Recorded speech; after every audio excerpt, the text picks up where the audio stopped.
Alrighty, soldiers, welcome back to Simon Fortune. Today I'm going to be installing the web kit in this M1 helmet liner for my M2 helmet project, which the video should be coming out before this one does.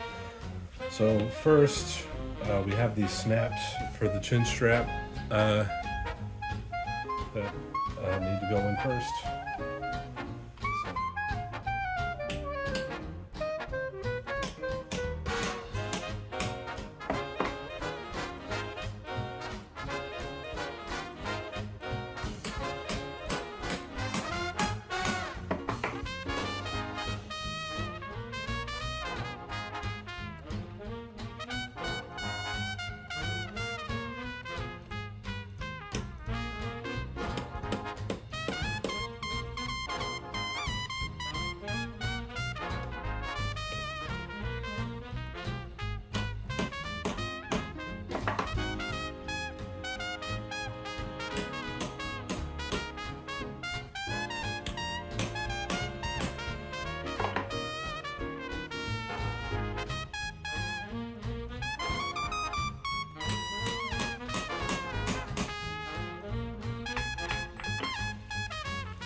Alright, we got our snaps in there.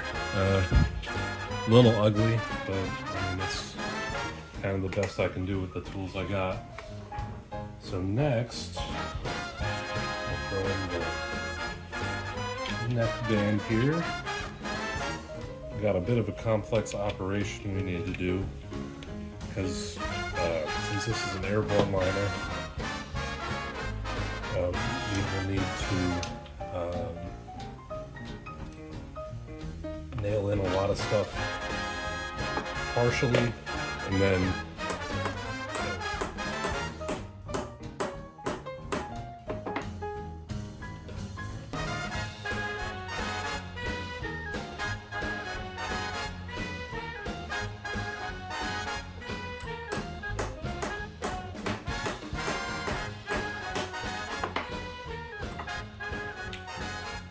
get that in part way.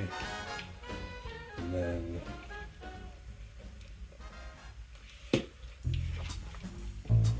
neck band, not neck band, our head cradle part.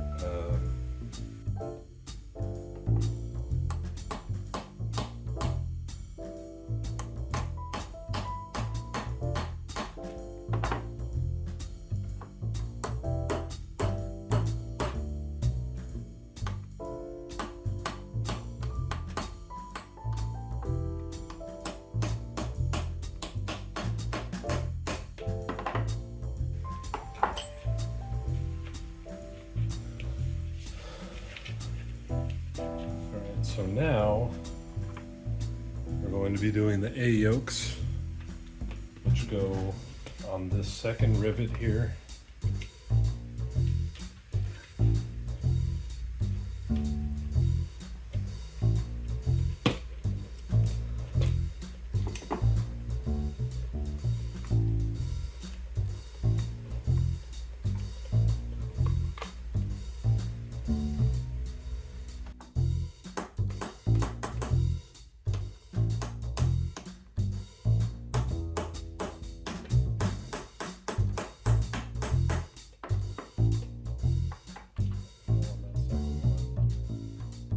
Back here with the neck band. Damn it.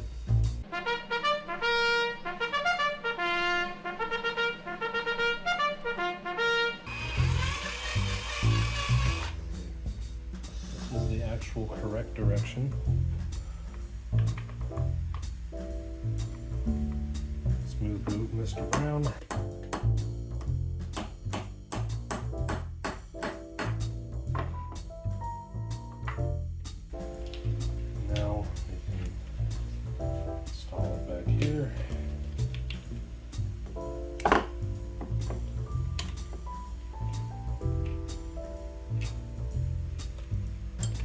There's less moving parts to this one.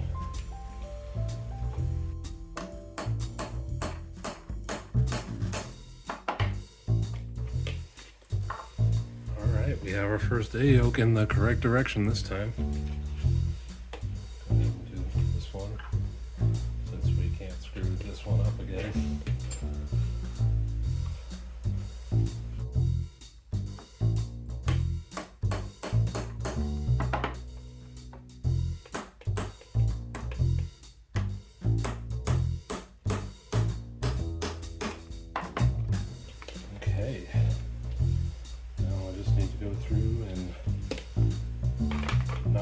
all the rivets for the final time.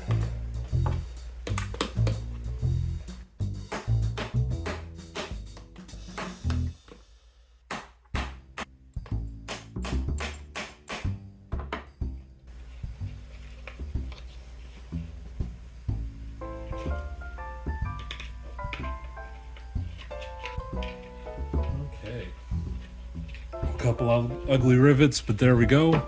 We have our web kit all installed and ready to go. All right, so we've got our kit in the liner and it's all ready to go. I got self-etching primer. I put that on the rivets that I put in, and it's time for some olive drab.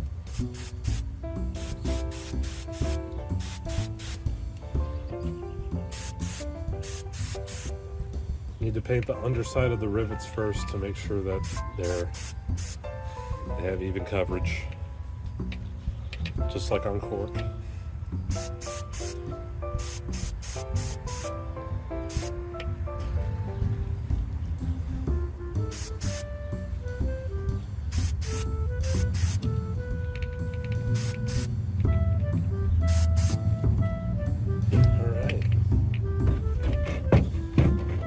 The rest.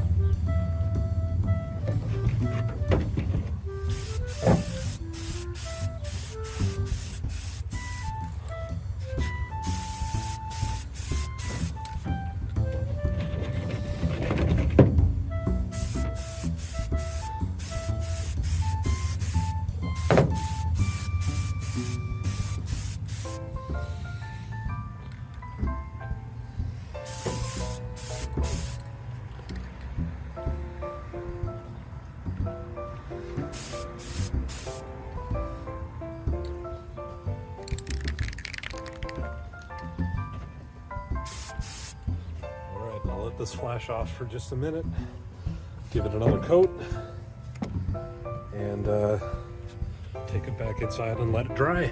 Alright, so because I'm smart, I backed into my parking space, and now I don't have any light on this, but I got the gloss clear coat.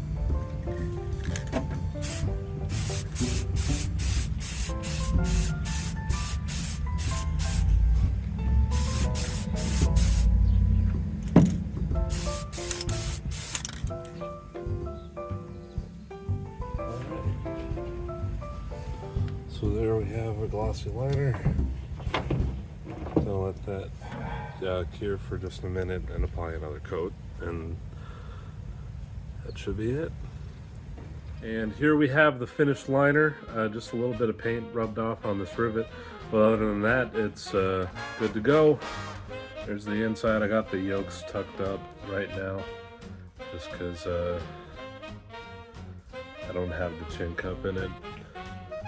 But here's the nice glossy finish. Focus. A nice glossy finish, bit of orange peel, but whatever.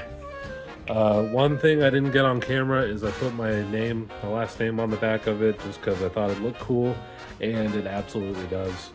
I'm told that this was common on training liners, but I've seen regular field liners with the names on the front, and I mean, this is going to be in the helmet 98% of the time anyway. I just thought it looked cool, and I was right. It absolutely looks cool. So, before I end this video off, I just want to shed some light on my helmets up here. So you recognize most of these.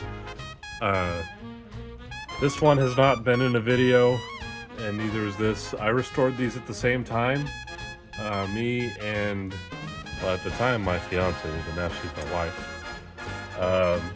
Restored these back in April of 23. And this is an M1917, no stamp on it. I'm thinking about making it into an A1.